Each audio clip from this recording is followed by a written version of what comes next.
All right, boys, let's get it. Austin Simmons, we talked about him a little bit yesterday because he committed yesterday. Huge news for 2025. Again, I know a lot of you guys, it's too early. Who cares? He's not until he signs. Look, we've said it time and time again. Georgia's already got 6 or 7 for 2025. The sooner, the better, okay? Because you're right. Some guys will fall off. So you need to get some attrition there so you can make up for it if that were to happen, guys, were to fall off. So, but there was a ton of noise, a ton of hype before he committed that a possibility of him reclassifying would be in the works, whether it was to 2024 or to 2023. Sheldon, how is this even possible? The kid's a sophomore in high school. Well, he's Albert Einstein on the weekend because he has a 5.34 GPA and has already graduated high school. Right, so that's where all this noise is coming from. Now, on his interview with, I don't know who the man was. That's my bad. But he said, I do plan still to come right now till 2025, and once I do arrive to Florida, I'll work on getting my PhD. So that's what we were talking about then. How much of that is still going to uphold? I don't know. This is where we go to our main man Swolderquist to get his thoughts and opinion on the possibility of him reclassifying, and then we'll break it down on whether or not we like that idea or not. Yeah, I was scrolling down. That was Footballville Nation that had that live stream after he had committed. And in that live stream, he said that he's still class of 2025 right now. The key word was right now. If he were to reclassify, I wouldn't expect for it to take so long to make that announcement because I'm not sure how much more time he has to make that decision. Sure. But of course, he's going to take his time, probably there to the last minute or whatever. But I mean, if he reclassifies to 2023, I think that would put us at the number 10 class for 24/7 Sports. I think I don't know. It depends on where they reclassify him in the 2023 class, if they do that. But either way, it's going to put you in the top 10 in recruiting for 2023. It'll get him on campus more earlier. I know he said he wanted to get his PhD. I mean, you start on that. He's already got, I think, 15 credit hours for college, I believe. I believe that's what I read. But, I mean, this kid, dude, and I'm telling you this, and I'm not blowing smoke up my own team's ass or anything like that, but you look at his film, it's insane. I mean, his average completion rating, 65.5% for his career, but if you don't count the 8th grade year, which he didn't really play that much, it goes up to 66.8. Freshman and sophomore years, 4,845 yards. He placed 7th in the state of Florida in passing yards overall, only playing 6 games his freshman year. And then he's placed 2nd his sophomore year in passing in the state of Florida, playing 12 games. And he's if you've noticed that you just turn on his feel, like you look at his film, he goes through his progressions just really fast. He's probably got like a 2.4 to 2.2 time to throw. It's just, he's accurate. He's got a strong arm. He's intelligent.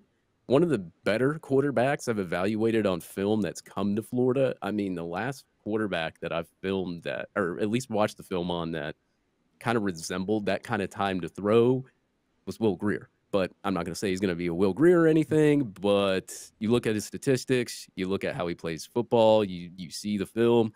This kid's really good. Like, he's exceptionally good. I don't know if I could say he's better than DJ Lagway or anything like that. I'm not going to get into that whole argument, but the kid's really good. All you got to do is turn on the film, see what he does in film. Even if you get him for 2025, still doesn't matter. As long as he stays committed. Now, you're going to have to still recruit him till 2025, but if you can get him in the 2023 class, you don't have to worry about that problem anymore, and he's here. So I would rather him reclassify to 2023. I could care less about what the ranking is or anything. That way you already have him in the class. You already have him at the University of Florida, and you don't have to worry about recruiting him for till 2025. You can go after somebody else.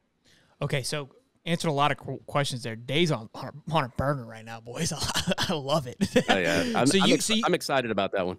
So you would like for him to come to 2023 then, and for all those reasons that you just mentioned. Very interesting. So, Steve, you were going to say something? Go ahead.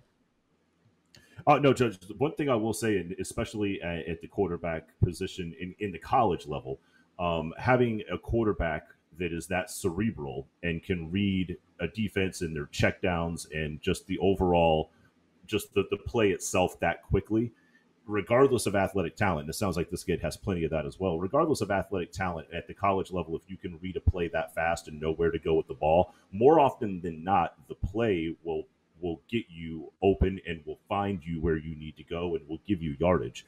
You don't have to be an athletic freak for the most part to be able to make those plays.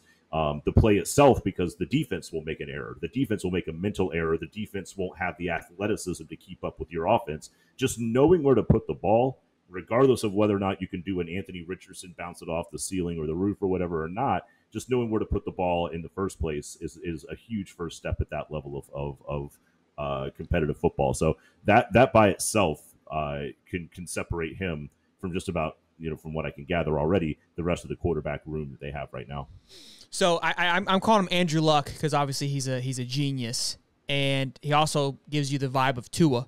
He's a lefty slinging it. We watched some of his film yesterday, and like Dave said, he looks extremely comfortable back there and has done some incredible numbers as a freshman and a sophomore. Now, for me personally, as great as it would be to have him this early, I can only think about the things that he could do if he were to stay in high school for the next 2 years. Now, what does concern me is the possibility he gets poached during that time, right? That's obvious. That's always a factor. That's a long time to keep somebody dialed in. The youth scares me a little bit. And again, if he does come this year, I don't see him starting.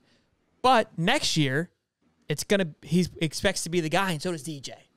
And that's a good problem to have. That's not a bad problem. It's a phenomenal problem. But do you keep both of them? He comes 2025. He may expect to wait a year. At that time, DJ's on his third year, right? Things can kind of work out.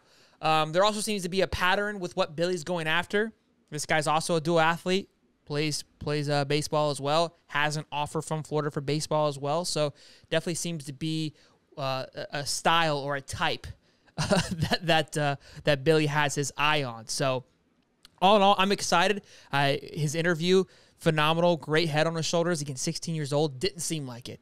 Did not give me 16-year-old vibes. And look, that's something that nerves me, that calms my nerves a little bit, seeing somebody at that age just look that cool and collected during an interview. We've interviewed a lot of kids. Again, I can't say this enough. Every kid that we spoke to on the show that has been a Billy recruit just seems very dialed in and has a phenomenal head on their shoulders. So, look, either whatever he decides to do, I'm going to be 110% behind it. It would be exciting to see him play. It does seem, for the fact how early he committed, right, and with it being April, with spring game coming up, I believe he has to be signed by May for 2023. It felt very rushed for it to be a 2025 commit, right? I mean, you're a pretty high touted recruit. You kind of just dropped a graphic. You didn't really do anything big when you could have. Could be his style too, but a lot of things are pointing to what you're hinting at as a possible reclassification. So that'll be something that we keep tabs on, and we'll let you guys know as soon as we hear anything more. Yeah, I mean, as I said, it's not going to be much time that he has, but at the same time, whether you get him 2025, 2023, doesn't really matter. You just have the extra security blanket of, hey, if we get him in the 2023 class, he signs whatever he has to sign, then he's already in. You don't have to worry about him anymore. He's at the University of Florida. But either way, man, that kid is good, and I'm glad he chose Florida. He is good. Look, I think right now your biggest competition is going to be Major League Baseball. I think at this point he's committed to Florida regardless of what year he comes in. I think Major League Baseball might be your biggest competition from getting the kid on campus and keeping him. You think so, man? I don't know. Baseball just seems to sweep kids off their feet, it feels. I disagree. There's like 800 rounds of a draft. I think they'll get drafted. Like Deuce Robinson is another one who obviously the number one tight end just committed. Everyone thinks he's going to go play baseball. Here's the thing with baseball. It's very easy to get drafted. And I don't say that lightly as like anybody gets drafted. I'm pretty sure Dave, Steve, and I all got drafted in the 2017 MLB draft. But that's besides the point. Everyone essentially gets drafted. They draft. It's a long draft. It takes forever. Nobody watches it, right? Now, that doesn't mean you're going to actually ever play baseball or see a reasonable baseball field, right? You may get drafted and go play for $25,000 a year, right? That's how it could work too.